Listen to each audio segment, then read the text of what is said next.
Every single time I speak to someone who is thinking of moving abroad, there's always the question of what do I pack? How do I even behave when I'm transitioning from maybe Kenya, obviously, because most of my clientele is from Kenya. How do I even transition from Kenya into my next country? What do I pack? Can I bring this? A, B, C, D, E. There's always that question. So if you're thinking of moving abroad, then this video is for you. If it is not, please go ahead and share it with someone who can benefit from it, and stick around until the very end. Give a thumbs up to the video as well. It helps my channel. So let's get into it. So in the first place, you want to think about the clothes that you want to pack up. So you don't need to actually pack up your whole wardrobe and everything that you've been wearing, and you have a whole big luggage, and then you get to the country that you are going into and you get very frustrated because maybe you cannot even utilize some of the clothes that you actually carried because A, of the weather, 2, maybe the culture. You feel as if you're not going to fit into that country. So first things first, you need to do research to know exactly what to expect in terms of the weather, in terms of the culture. Like in Europe, it's very casual. Even in the office, we go very casually. So there's also that part, because when you compare with Kenya, sometimes if you're not official in an office, then you're doing things wrong. So it's very important to do your own research so that you are at par with the weather, with the cultural thought process of that country that you're going into, and so that you can be able to pack up the things that are relevant. And in any case, sometimes you might find that once you go to a certain country, maybe it's very cold, then you do need special kind of shoes, especially if it's snowing.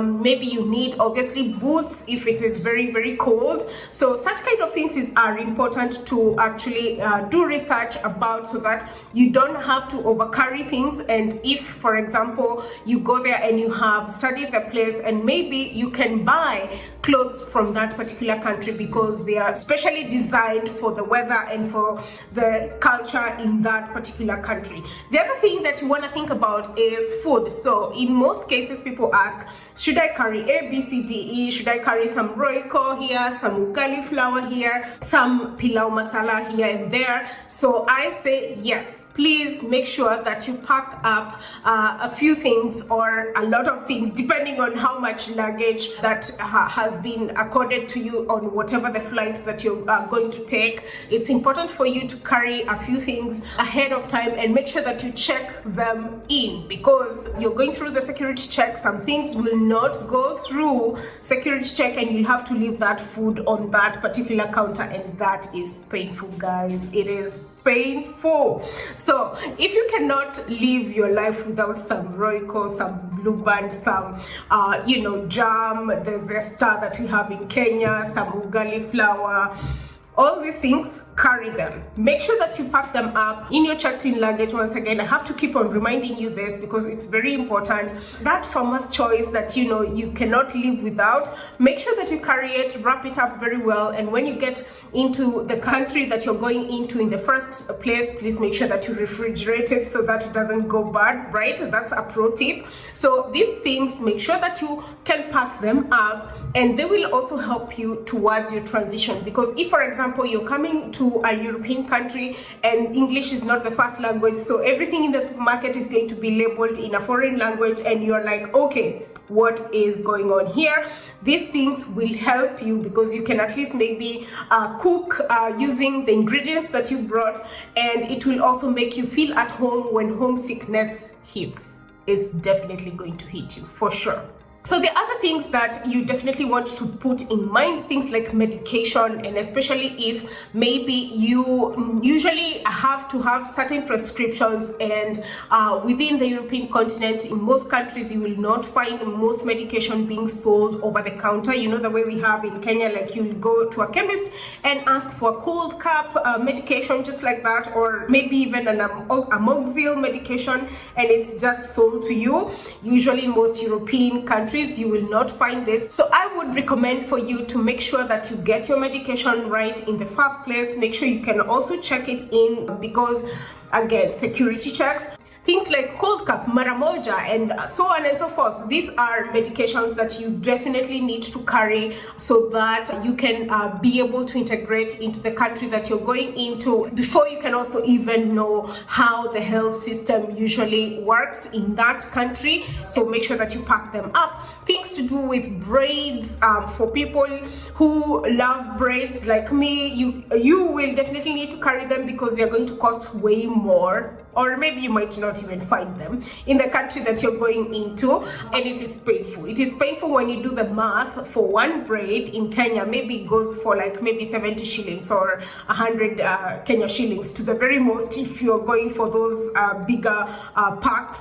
If you come to Europe and then you find like one braid maybe is costing you €5, if you do the math, that is almost 600 Kenya shillings or 700 Kenya shillings depending on the rate.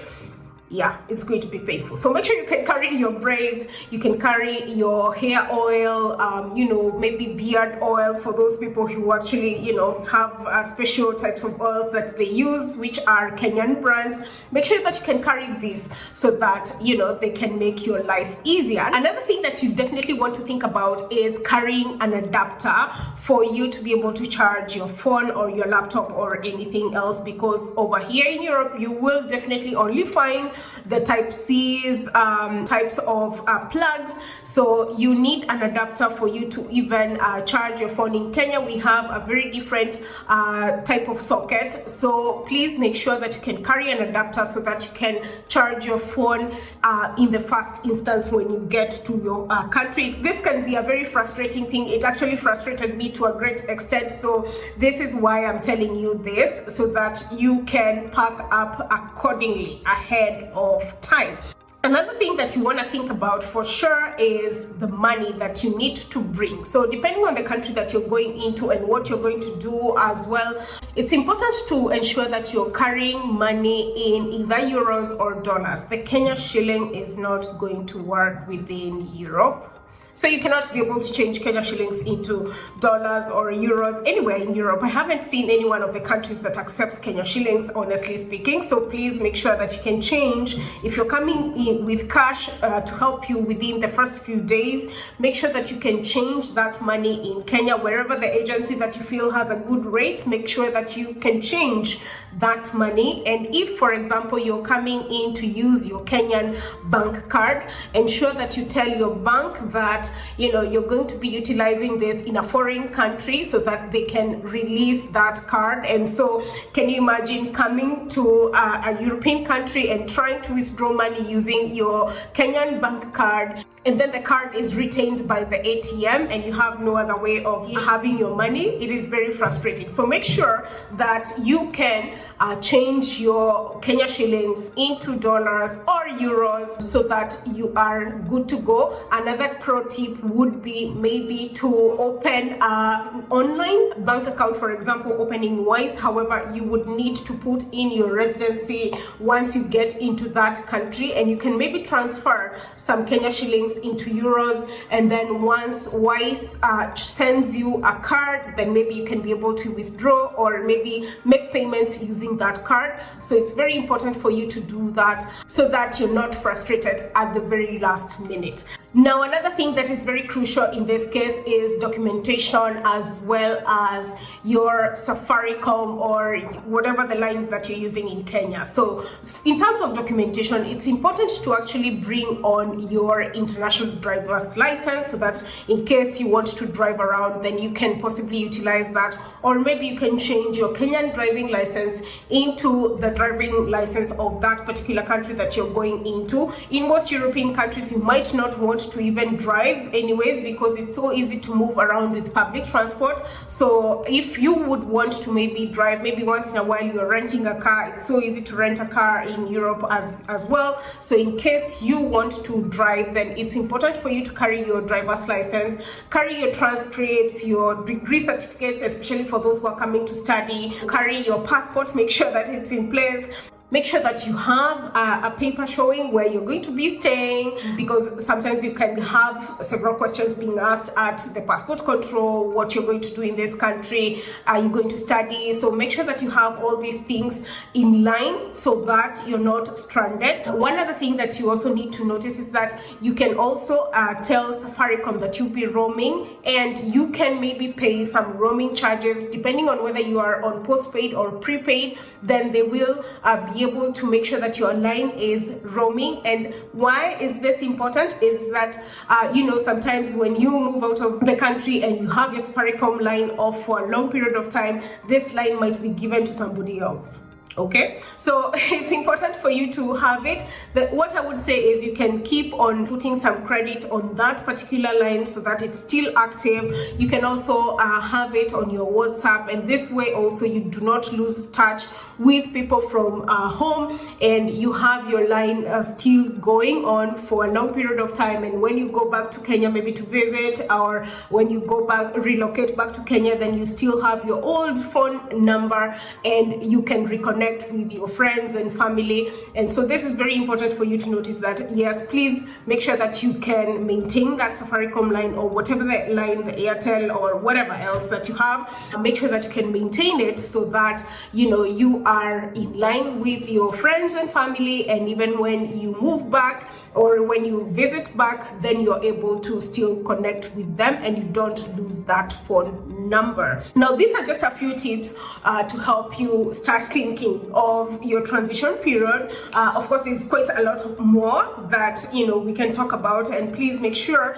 that if you would want a consultation with me, please book it. The links are on the description box, and you can book a consultation with me. You can also join my membership where I share exclusive content about moving abroad, my insight as well. Having lived in Europe for 8 years now, I know quite a bit, obviously, having interacted with several people. So make sure that if you want this information, you can book a consultation or join my membership, and I can share this information with you. I love to see you thrive. The reason as to why I'm very passionate about this is because when I first moved from Kenya, I did not have information base. I did not have a way of knowing what to expect and these kind of things. So this is the reason why I'm so passionate about dispersing information, what I know, so that someone else can get help from it. So I do hope that this video has been of help to you, and until next time, please keep subscribed, keep it here, share the video, give it a thumbs up. Until next time, bye.